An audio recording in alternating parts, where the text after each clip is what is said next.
Os servidores públicos federais do Maranhão engrossam um debate que acontece hoje em todo o Brasil sobre a importância da revogação da PEC 95, que congela investimentos em nosso país até 2036. Os servidores públicos federais do Maranhão reiteram a necessidade da revogação da PEC 95, aquela que congela investimentos em nosso país por 20 anos, como única forma e saída para enfrentar os efeitos amargos da pandemia na economia do nosso país. O governo o tempo todo vem fazendo as reformas da maneira dele. E as reformas da maneira dele prejudicam todos os trabalhadores de uma maneira geral. Foi a reforma trabalhista, é a reforma da Previdência, e a gente está insistindo na famosa PEC 95, porque ela é cruel. A história do mundo nunca se fez uma reforma para se congelar o salário, para se congelar os investimentos do país por 20 anos. É a famosa PEC, PEC da morte, PEC do fim do mundo. E agora, com a volta do Judiciário, a ministra Rosa Weber, ela tem 3 ações que ela tem que dar resposta para a população brasileira. 3 ações para revogar a emenda constitucional 95. Porque agora com a pandemia, com a volta das aulas, que estão sendo prejudicadas por conta aí da pandemia do Covid-19, é o congelamento dos investimentos, tanto na área de saúde como na área da educação. De 2018 até agora, só na área de saúde, teve uma perda de 22 bilhões de investimento, de financiamento para a área de saúde. Com a pandemia que nós temos aí, mesmo a reforma que eles fizeram agora, com a emenda, a famosa emenda de guerra, para resolver o problema da Covid, a situação cada dia passa pior, porque o orçamento da saúde e da educação para 2021 continua o orçamento anterior. E o orçamento anterior, o SUS.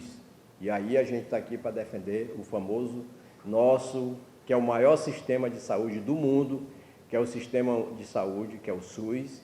Se não fosse os trabalhadores, se não fosse o sistema de saúde funcionando, mesmo nas condições que funciona hoje no país, mesmo que a gente tenha crítica, mas o sistema funciona. Os atendimentos do Covid-19 é nos hospitais públicos, é nos estados, é nos municípios. A verba que foi da emenda, da emenda de guerra, que é para a pandemia do Covid-19, o governo não fez nenhum investimento ainda suficiente para manter funcionando o sistema de saúde. Os estados, os municípios, que são mais prejudicados nesse momento. Você vê o nosso estado hoje, está no quadro azul, mas o investimento maior foi do próprio estado.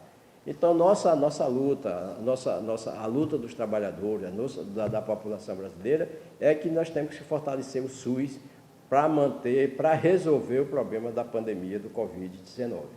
O governo teve 40 bilhões autorizados para usar no combate contra o coronavírus, mas o governo não gastou nem 30% desse valor. O resultado é que o Brasil está chegando à casa dos 95 mil óbitos. Só das emendas parlamentares foi destinado 15 bilhões. Está lá alocado para os estados e municípios. O sistema filantrópico foi destinado 2 bilhões para o Brasil inteiro, o sistema filantrópico recebe. Então, todo o sistema tem que funcionar. O problema é que o governo fica o tempo todo fazendo contenção de gasto. E baseado justamente na emenda constitucional 95, porque o congelamento é por 20 anos, quer dizer, o orçamento do governo, da maneira que está sendo posto, e a emenda só vai dar uma abertura para fazer um investimento no país em 2036. E aí a população não pode mais, não aguenta mais o que está. O desemprego aumentando, já vinha antes da pandemia, o desemprego já era alto. Imagine agora com a pandemia o desemprego aumentou muito mais. Por exemplo, o pequeno e médio empresário não tem as mínimas condições de voltar a funcionar os seus investimentos, porque o governo não está dando as condições. E nós temos que ter um olhar também, além da pandemia, nós temos que ter um olhar também para a população desempregada. A fome está aumentando, o pequeno empresário não tem condição de voltar, porque o pequeno e médio empresário é quem admite vários trabalhadores, quem dá emprego para vários trabalhadores. O governo tem que ter uma política, e aí é importante a gente fazer grandes mobilizações nesse país, para forçar o governo a liberar as verbas que estão lá, no Congresso, liberado pelo Congresso, liberado pela Câmara de Deputados, para os estados, para os municípios. Então, essa é a nossa luta. E, além do mais, também o salário dos servidores. O emergencial que o governo, que não foi a ideia do governo, vocês lembram que o governo dizia que ia liberar somente R$200 para a população, o emergencial.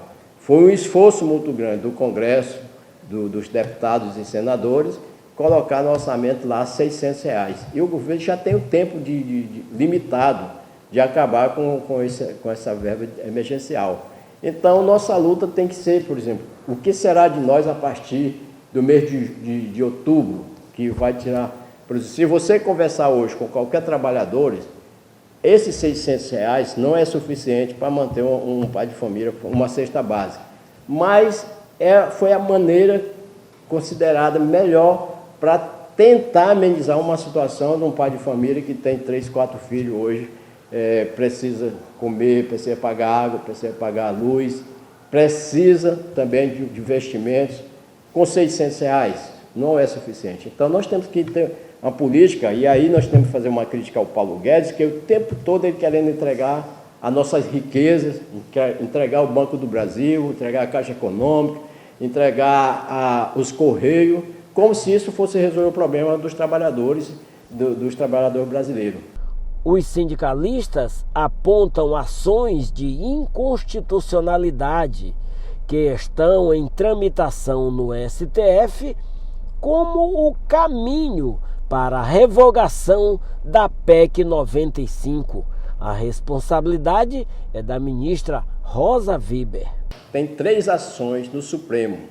A Rosa Weber, vou até afirmar, ela tem que ver essas 3 ações de inconstitucionalidade da emenda constitucional 95, certo? O país não pode ficar refém de uma emenda constitucional 95 que congela os investimentos do país por 20 anos, certo? É essa a nossa luta, nós vamos estar cobrando o Conselho Nacional de Saúde, na pessoa do nosso conselheiro, coordenador nacional, Fernando Pigato, entrou com uma ação pedindo a inconstitucionalidade da emenda constitucional 95, certo? Porque aí destrava aí os investimentos para a saúde, para a educação, os investimentos de uma maneira geral para resolver o problema da economia brasileira.